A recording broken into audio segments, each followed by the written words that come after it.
Hi guys, I know it's been a long time since my last video. I've been attempting my hardest challenge so far. The goal was to create the first ever solo hardcore triumph strat for mobile. This video cost me $1,000, took 3 months to make, and I almost died during the process. So let's get started. When the Jester Tower was released, many PC solo triumphs appeared on YouTube, so I decided to try these strats on mobile and soon realized these strats only work on PC and not on mobile. I tried tweaking the strats a little, but it was still way short of DPS to get a win. After a few attempts I started getting the dreaded memory low warning and Roblox would close down. I frantically scrolled YouTube and Discord looking for a fix, but none of them worked.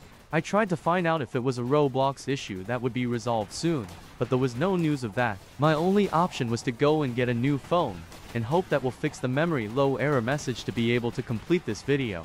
Luckily, it worked. $1,000 down and I'm ready to go. I thought about what could be the best possible way to do this on mobile versus PC, and the only way to do it on mobile is by having way more DPS and being able to move towers a lot more slowly. There is a massive speed difference in moving towers PC and mobile. Checking top towers for DPS, flying detection, lead penetration, hidden detection. I did math, and then even more math, and in theory, I believe I figured out the best possible tower loadout for DPS and slow replacements. Registered DPS versus in-game performance is very different, or this would have been easy. Spoiler, it wasn't. It was extremely hard. For the first 100 hours, I figured out how to get past wave 30. Yeah, it was actually that hard. I started feeling a little pain in my belly for 2 days, and thought it could be from gaming too much and sleeping less, to try and make this video for you guys. But I was wrong. Suddenly I started getting extreme pain. I was dizzy and my vision was blurry. I couldn't continue the video, so I went straight to hospital. I was in hospital for a few days, got loaded up with painkillers, got operated on, and got sent home. Finally I could get back to TDS. For 2 weeks I tried to get back to the strat, but poor vision and major confusion made me feel like I had been in a fight with the Jester. I knew something wasn't right, so I booked myself for a visit back at hospital. It turned out the operation wasn't quite a success. This time I was in hospital for 10 days, got operated on a second time. If I left any of these hospital visits an extra week I would have died. This time it was a success, and after around a week, my brain was working quick enough to start gaming again.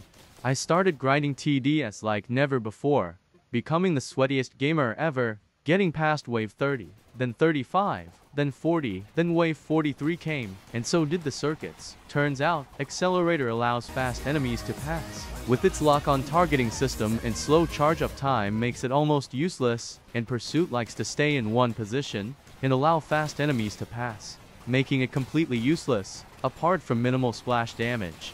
So it was down to Cowboys and RNG. When 1 or 2 circuits spawn, they can be dealt with uncomfortably. If 6 or 7 spawn, then it's time to restart the game. From wave 43 onwards is when they spawn. But it's wave 47 that's real trouble. Many can spawn. I had around 20 attempts past wave 43. I got there by luck alone. When I got to wave 50, my Excels got stunned and lots of enemies got past. Next I started to figure out when and where towers need to be removed and replaced on wave 50. Excels to the middle, Pursuits to the back, then Excels to the back to deal with Vindicators. Commander Chain is essential, Jesters set to freeze and confusion for Vindicators, and Void Reaver. I was close to completion, with higher DPS for the boss than other solo triumphs that had been achieved on PC. I knew I was finally there. As simple as finishing off the Vindicators and draining the Void Reaver's health 10% faster than other strats. Next I got some fantastic news. There was an update, and with this update there was new nerfs, which included some of the towers I was using. Suddenly I had a weaker loadout, but maybe some of the enemies could be nerfed as well. Wrong, it became much harder. I tried for around 30 hours and only got to wave 47. Yes, wave 47 is possible to beat. 8 max Excels at the front will do it, but the game gets much harder past that point. Unless there is a buff with these towers, then I wouldn't recommend trying to win this way. Bad targeting for faster enemies, major RNG, makes this strat almost impossible. I believe solo is possible on mobile. So far there is no easy strat to follow. Maybe someday all mobile players will be getting the solo win. I'm so sorry guys, that I couldn't get you an easy mobile strat. To solo win hardcore, I have put hundreds of hours in and I have really tried my best. But wait a second, didn't the engineer just get buffed? Check out wave 47, it's brutal.